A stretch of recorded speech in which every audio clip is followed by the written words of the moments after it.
Hey friends, Martin here, host of Dad's Bedtime Stories, and before we begin tonight, I just wanted to let you in on something new.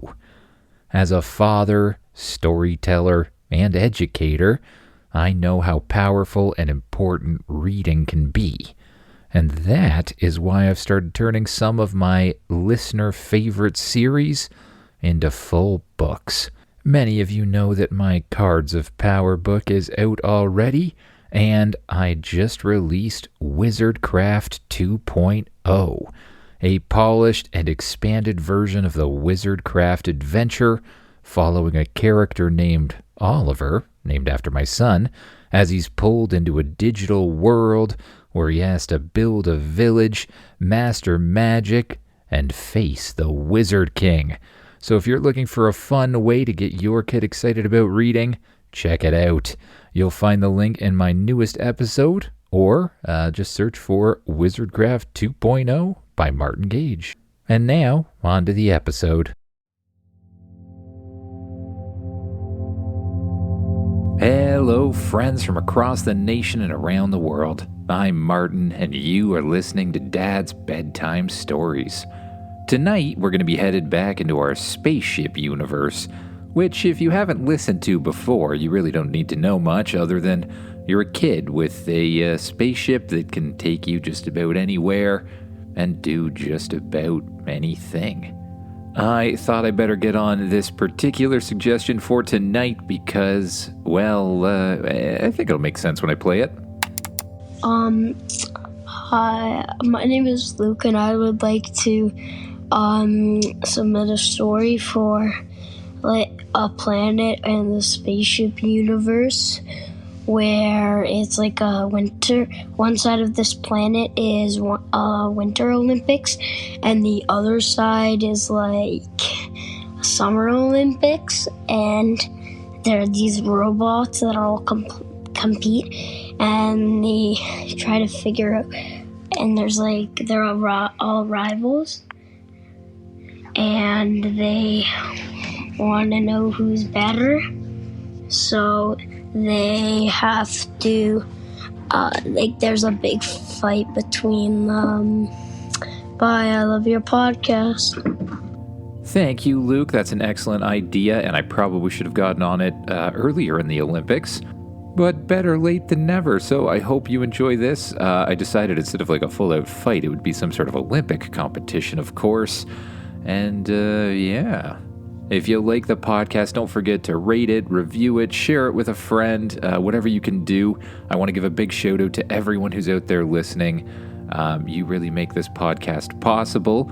And we are actually in the top charts in many countries right now, which is really, really exciting for me. In the Stories for Kids category, we are number 7 in Canada, number 38 in the US, number 34 in Australia, number 41 in New Zealand, and number 54 in the UK. So I really want to thank everyone for listening and getting us on the charts. Being number 7 in my home country of Canada really blows me away. So thank you, Canadians. Thank you, everyone. Now, it's that time again. Time to get as comfy as you can in that bed, close your eyes, and imagine yourself doing what the kid in the story does. New planet detected, Spaceship's voice announces. What kind of new planet? You ask as you slowly wake up out of your bed and stretch your arms and legs. It seems to be a planet entirely devoted to the Olympics. Like the Olympic competition we have on Earth, you ask? Isn't that happening right now? I believe you are correct. Would you like to set a course for the Olympic planet? I guess so, you say as you get yourself dressed and head out of the bedroom area on Spaceship. As you enter the main part of the ship, you look through the front view screen and see the ship drifting slightly to the left and continuing at super hyperdrive. Before long at all, the drive deactivates and you find yourself floating above an absolutely beautiful planet that kind of looks like it's split in two. The top half, which is leaned away from the sun, is all icy and snowy looking, while the bottom half looks a little more like Earth, green and blue with fluffy clouds floating overhead. I believe the planet is split into two different zones which seem artificially created. I am detecting a power source near the equator, disguised as a gigantic Olympic flame. It seems to power the climate controls for both halves of the Earth, keeping one half in perpetual winter and the other half in perpetual summer. I am also detecting two major stadiums, an Olympic Winter Stadium and an Olympic Summer Stadium, at the peak of the largest mountain range in the area. You sit down in the control seat and watch as spaceship flies down through the atmosphere and closer toward the planet.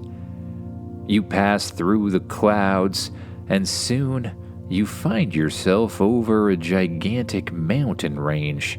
The mountains on one side are covered in snow and ice, where the mountains on the other side are covered in green grass and trees. You drop down over the Summer Olympic Stadium and see a whole set of, different sort of mini stadiums and arenas tucked away into the mountain. You fly over the strange equator zone into the sudden winter of the Winter Olympics half and see the same sort of setup on the other side, only in this case, many of the stadiums are built on the hill itself, designed around large ski slopes, jumps, half pipes, that sort of thing, with other Olympic stadiums tucked in below. A series of large hockey rinks, for example. Which side would you like to visit first? Spaceship asks. Well, it's the Winter Olympics right now, so I say we go there. Spaceship soon locates a large landing platform at the summit of the mountain, just outside the stadium. It slowly lowers itself down and plonks into the ground. The back hatch hisses open, and you walk off the back of the ship. Spaceship begins to glow behind you. It slowly shrinks smaller and smaller and smaller until it's the size of a toy, and then it floats over and hovers beside your shoulder. Welcome, a voice says. You must be from somewhere else. Yeah, I am. I'm from Earth, you respond. Ah, a visitor from Earth? Oh, I'm glad I came to meet you myself. Our sensors detected an unknown craft, and I volunteered to come out here. My name is Fionn. I am one of the commissioners for the Winter Olympics here on Planet Olympic. Are you from Earth too? You ask. Good question. Originally, I am. You see, the Olympic planet was created long ago by a secret international program for past Olympic athletes. The Olympic Relocation Program, they called it. You see, after many Olympians compete in the Olympics, they aren't sure what to do with themselves. So the governments of different parts of Earth got together and decided to use our secret space programs, from copied alien technology, of course, to transport those Olympians, if they wanted to this planet, the Olympic planet. We had it designed to be the perfect landscape for Olympic athletes. Their sports can be competed in year-round under the supervision of camera drones. In fact, the whole thing is like a giant reality TV show broadcast to the entire galaxy. Really? Really? There are over 300,000 drones in the winter sphere alone. In fact, you're being taped right now, Fjorn said, pointing to a little camera drone floating overhead. You waved to the little drone and turned back to Fjorn. Well, the daily hockey game is about to take place. Want to go watch it with me? I guess so, you say, and you follow Fjorn into the huge Olympic Stadium. You get into a large elevator that brings you down to the bottom floor and opens up into a huge stadium, a huge hockey stadium. Don't worry, I have a private booth. Perks of being a commissioner, Fjorn explains. He leads you up a series of steps and into a locked door. You walk out into a booth at center ice, high above all of the action, and look down at the high-paced hockey game happening below you.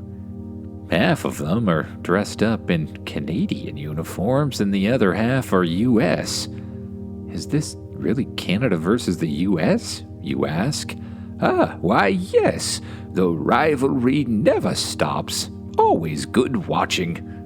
You watch as the players pass the puck back and forth, body check each other into the boards, and then one of them suddenly falls through the ice and lands in a small pool of water, which strikes you as strange because most hockey rinks aren't actually full of water below, but I guess this one is. Oh dear, the weather systems must be out of control again. This sort of thing has been happening lately. A team of rescuers rolls out on the ice and starts to pull the hockey players out of the water. Oh my, we can't continue at this rate. We may as well go watch something else while they freeze the ice up again. I'm not sure why that's been happening lately, Fjorn explains, and he leads you out of the booth and over to an elevator that goes up several floors and comes out on another stadium that's surrounding a huge downhill slalom skiing event.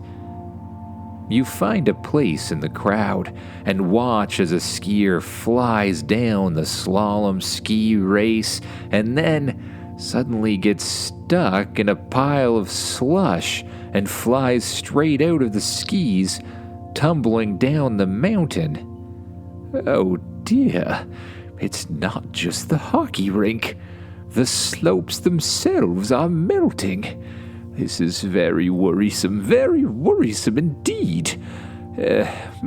Would you like to accompany me over to the Summer Olympic side? I wonder if they have something to do with this. Those jealous Summer Olympians are always up to something after all. Okay, you say, and you follow the man as he leads you back up the elevator and over to a little shuttle. You and Spaceship step inside or fly inside the shuttle, and it takes off, lifting up into the air, flying over the strange equator, where you can see a huge flaming object from far below, and over to the Summer Olympic Stadium, landing on the other side and opening the door for you, Fjorn, and Spaceship to get out. You make your way over to the summer stadium, head down the summer stadium elevator, and into the stands once again. This time you seem to be surrounding a large Olympic swimming pool with, divers diving a very, very long way. You watch as the first diver jumps off the end of the platform and performs a twirling, spinning, flipping move before plummeting into the water. The crowd goes wild. Everyone here seems to be dressed a little bit differently. Windbreakers or t-shirts, all ready for the weather around here. The next diver gets ready, jumps, performs a quadruple backflip sort of thing, and plummets into the water. Then, huge snowflakes start to fall. Snow? On the summer side of the planet? This is unheard of. The divers continue, but you can tell that the water is getting colder and colder. The giant floating screens above suddenly flash on an advertisement. Are you feeling the chill? Or maybe you want to try the Olympics Ice Cold Lemonade, available now at all Olympic stores. Weird. It's as if the advertisements are linked to the weather somehow, or is that all just a coincidence, you say? Oh, it's no coincidence. The AI that continues to run the cameras and broadcasts here is designed to link advertisements to viewership.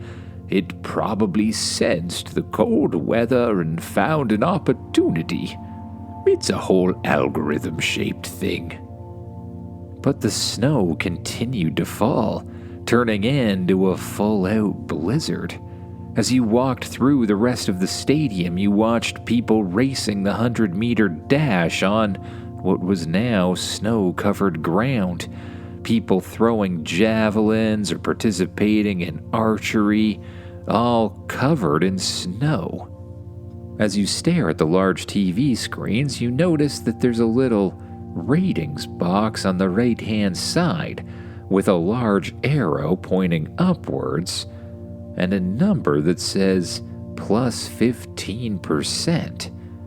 Whatever was happening at the Summer and Winter Olympics here, it was certainly getting people to watch. Then the TVs suddenly flashed to a new broadcast. Attention all commissioners. An emergency meeting of the Summer and Winter Olympics Commission will be taking place in the Joint Summit building in 5 minutes. Oh dear, that's me. Well, I suppose if you want to come along, follow me, Fjorn says, and with nothing better to do, you decide to go along with things. You follow Fjorn back up the elevator, over to a shuttle that this time lifts you up and flies you over to a single summit of the mountain that's directly on the equator, high up above the cloud line. You land on a little helicopter-like platform, and the doors open up. You and Fjorn quickly head inside and are met by a bunch of other people that look kind of like Fjorn, wearing parkas and winter jackets. On the other side of the room are a whole bunch of people wearing windbreakers and t-shirts. Immediately you start to hear shouting. You Winter Olympics people are messing with our climate, aren't you? Just trying to get your own ratings up, one of them accuses. We aren't doing anything. It's you Summer Olympics people who are melting our ice and our snow. We had 3 injuries this morning because of it. How dare you sabotage our ratings to get some of your own? If you don't mind if I interject, Fjorn says, I've just been to both stadiums this morning, and there are problems with the weather on both sides. I don't believe it is someone here. Something must be happening with the Olympic core." "That is correct," a voice says from the TV behind you. You quickly all turn and look at the screen. A giant floating digital face is now displayed there. "Welcome, everyone. As many of you know, I am the system's AI, Rating Bot 3000, and I decided that the Olympics were getting a little bit stale." "What do you mean a little bit stale? These are our traditional Olympics," Fjorn answered. Everyone else shouted in agreement, waving their fists at the AI. "That may be, but the ratings disagree." A chart suddenly appears on the screen showing a graph trending downwards. As you can see, over the past few years, our ratings have gone down slowly. So I decided to throw in a little bit of controversy. Look at the rating spike we received this morning with these strange weather disturbances. Another graph appears showing the ratings going up slightly. "Well, ratings aren't everything," Fjorn said. "People are probably just surprised. They don't want to watch an ice hockey game that results in all the players falling in through a pond. Not on an ongoing basis anyways." "Ah, that is an excellent point. And in order to satisfy that point, I have created something even more exciting." What's that?" Fjorn asks. "I've created the ultimate summer and winter Olympics mashup, a super race down Mount Olympus, requiring athletes to perform and be, well, pretty good at several sports at once." "No one wants to participate in that, you silly AI," Fjorn responds. "Well, that's too bad, because it's the only way to get to the Olympic flame, where the weather can once again be reset." "Are you serious?" Fjorn asks. "I am totally serious. Now, let me show you what you're in for today. We start off with a running race, only this one's on ice. Can our athletes overcome hurdles and other obstacles while the ground switches between ice and solid ground? Following that, athletes will head into one of the biggest ski jumps ever created, followed by a balance beam across the mountain. After which, they will have to perform in a sort of biathlon event with all sorts of different targets: archery, javelin, a traditional laser weapon sort of thing. After that, athletes must show off their martial arts prowess, taking on some champion robots in both wrestling, judo, and taekwondo. If they're able to defeat those robots, they head on to the mountain kayaking round. Heading down a mountainous, snowy slope in a kayak has never been more exciting. That is, until you finally hit the rapids. Following the rapids is a mix between a super pipe competition and a sort of gymnastics thing with high bars and ropes hanging above. And last, a good old hockey game. Only athletes who can make it all the way to the end will be able to reset the Olympic flame and restore weather to the Olympic planet. It is the event of the century, the AI explains. That's just silly. No one's going to watch that, Fjorn says.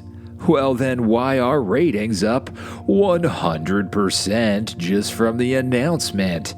The AI bot asks, showing another graph with a huge spike in audience. Oh dear, I guess we better get the athletes together. And so, the summer and winter athletic commissions begin to call on some of their top athletes from all sorts of different events. Hockey players, speed skaters, snowboarders, skiers, people dressed in karate uniforms, basketball players, sprinters, gymnasts, and any other sport you can imagine. Athletes of all types line up along the floor. All right, athletes, are you ready for the ultimate competition? Please step over to the doors. The doors at the side of the summit suddenly lift open, and the athletes walk over. Can I try too? You ask Fjorn. You're not even an Olympian, but, I guess so if you want. He gestures for you to make your way over. All right, Spaceship. Activate my suit. You press the button on your watch, and a high-tech spacesuit folds out around your entire body, then disguises itself as an Olympic outfit. I am ready to program various sports into your mind based on the obstacles ahead. Please prepare for download. With a sudden flash of light, memories start to shoot through your mind. Memories of skating, of running, of jumping, of throwing javelins, of shooting bows, of racing kayaks down hills, taekwondo competitions, wrestling competitions, judo competitions, and of course hundreds and hundreds of hockey games. When the memories stop, you open your eyes and feel a little dizzy for a second, but you make your way over to the starting line with all of the rest. A large platform suddenly starts to shoot out from the starting area, covered in ice. Are you ready, athletes? 3, 2, 1, go! The athletes all begin to run, some of them carrying things like snowboards and skis. Most of them don't make it very far very fast. It's difficult to run on ice after all, though the hockey player and speed skater seem to make their way ahead rather quickly. Activating skates, Spaceship says, and 2 blades shoot out of the bottom of your feet. You begin to skate forward through and around all of the athletes until you come up to a series of, little fences that you have to jump over. Blasters activated, Spaceship says. Each time you jump with the skates, you shoot up into the air over top of the obstacles, again and again and again. You quickly pass the speed skater and hockey player who look like they're having some trouble. Then, the ice suddenly ends and a normal track begins. Retracting skates, Spaceship says, and you pop back down onto your feet and continue running forward as quickly as you can. You soon come to the edge of a gigantic ski slope, a huge ski jump that looks like it leads to a balance beam on the other side. I believe you will have to perform the ski jump and then make your way across the balance beam. Thinking back to your time on the winter sports camp or whatever it was, you decide on another option. Activate snowboard, you say, and suddenly a snowboard shoots out from the bottom of both of your feet. You turn towards the mountain and dip down the huge drop. You tuck forward, making yourself as aerodynamic as possible, and you go faster and faster and faster before launching off the end of the jump and sailing through the air. You fly so far that you actually make it all the way to the balance beam without even landing on the ground first, which was exactly your plan. Instead of running across the balance beam like some sort of gymnast, you slide across it using the balance beam as a gigantic rail. The cameras follow as you make your way across a gigantic gorge and then fly off and land perfectly on the other side. Biathlon beginning, the voice says from around you. A bow and arrow sits on a little stand in front of you. You run up and grab it, as well as a quiver full of other arrows, and throw them over your back. Activate skis, you say to Spaceship, and skis shoot out of the bottom of your boots. You begin to skate forward using a skate ski motion, and you pull back on the bowstring and aim at little floating targets, unleashing arrow after arrow as you skate down the little sort of tunnel ski hill area. Soon, you come to the end of the first section and see a whole case of javelins. You throw the bow and quiver to the ground and pick up the thing of javelins as you continue to skate. More little targets float above, and you start launching javelin after javelin after javelin, hitting each of the targets with ease.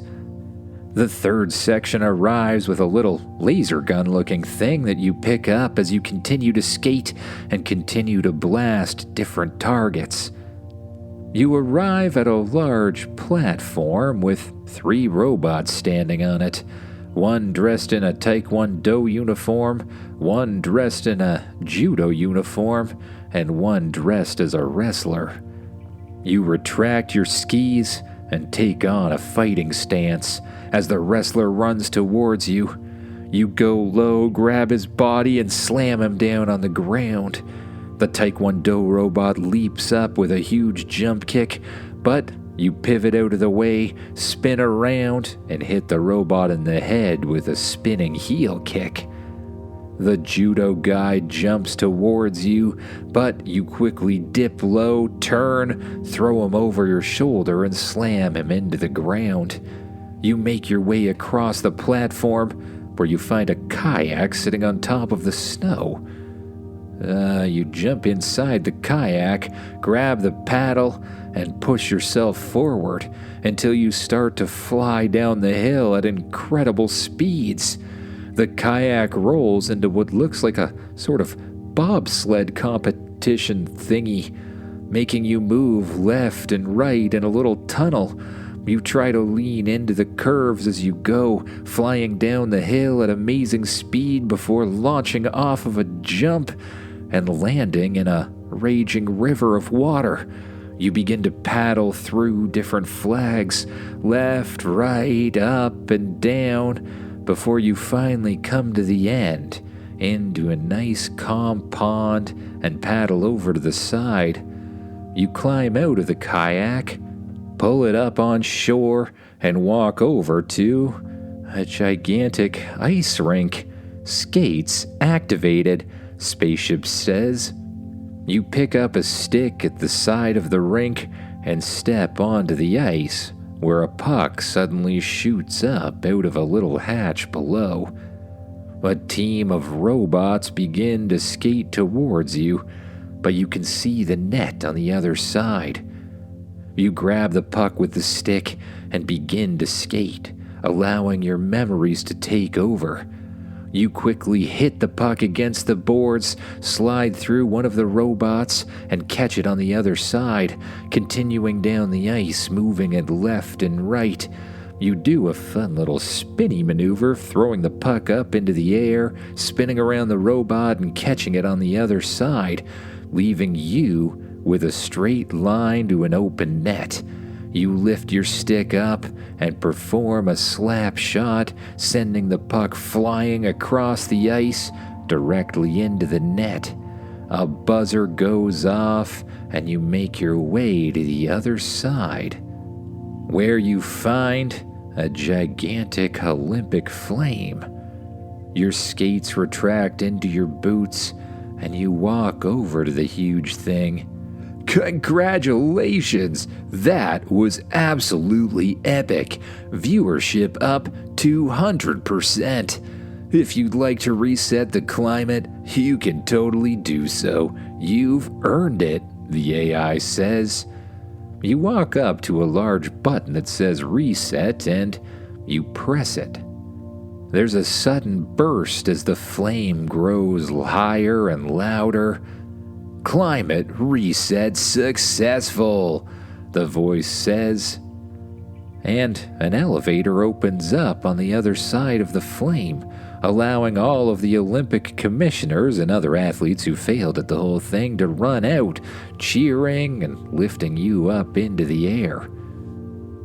When things finally settled down, you wave goodbye to the commissioner. Thank you so much for resetting the climate. It is truly good that you are here today, he says. No problem. Just doing my part, though I didn't really expect that, you respond. Then, spaceship grows larger, opens up its back hatch, and you climb inside.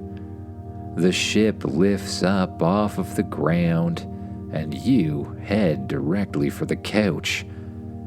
That competition was absolutely exhausting. As the ship flies up through the atmosphere, you allow your head to hit the pillow, and you begin to just focus on your breath, noticing your stomach as it rises and falls.